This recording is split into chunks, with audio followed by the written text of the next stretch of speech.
ইসলামী ব্যাংকে এসালামের মতো মাফিয়ার কাছে আমরা তুলে দিতে পারি না। এই ইসলামী ব্যাংক দক্ষিণ এশিয়ার অন্যতম একটা শ্রেষ্ঠ ব্যাংক ছিল। 17 সাল থেকে লুটপাট করে জাল-জালিয়াতির মাধ্যমে এই ব্যাংকে আজকে দেউলিয়ার পর্যায়ে নিয়ে গেছে।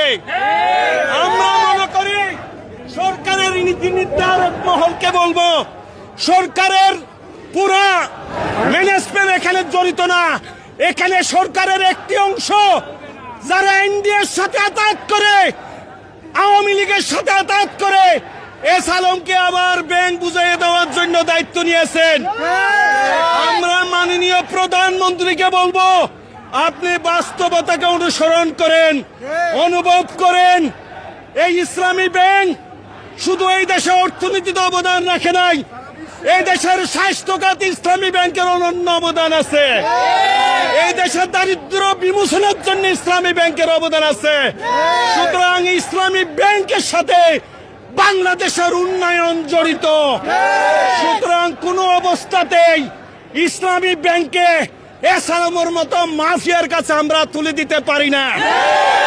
এই ইসলামী ব্যাংক দক্ষিণ এশিয়ার মধ্যে অন্যতম শ্রেষ্ঠ ব্যাংক ছিল।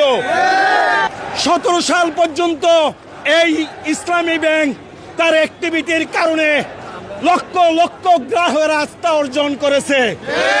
আজকে জাল-জালিয়াতির মাধ্যমে মাফিয়া এসালামের কাছে যে তুলে দেওয়া হয়েছে ব্যাংক, সেটার জন্য যারা দায়ী, এই খুরশেদ আলম সাহেব বাংলাদেশ ব্যাংকে থাকা অবস্থায় বাংলাদেশ ব্যাংকে লুটপাট হয়েছে, তিনি এসালামের সহযোগিতারা। সুতরাং এসালামের কোন সহযোগীকে এই ইসলামী ব্যাংকে আমরা মেনে নিতে পারি না।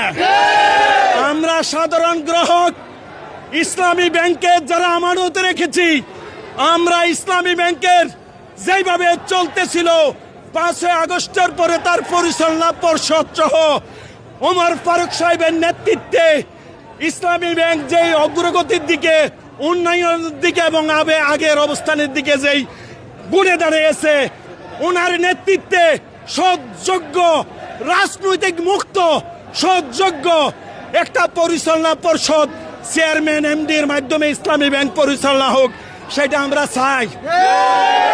যারা বিদেশে ব্যবসা বাণিজ্য করে এবং আমরা যারা করি, এই ইসলামী ব্যাংকের সাথে আমাদের হৃদয়ের হৃৎপিণ্ডের সাথে সম্পর্ক ইসলামী ব্যাংকের সাথে।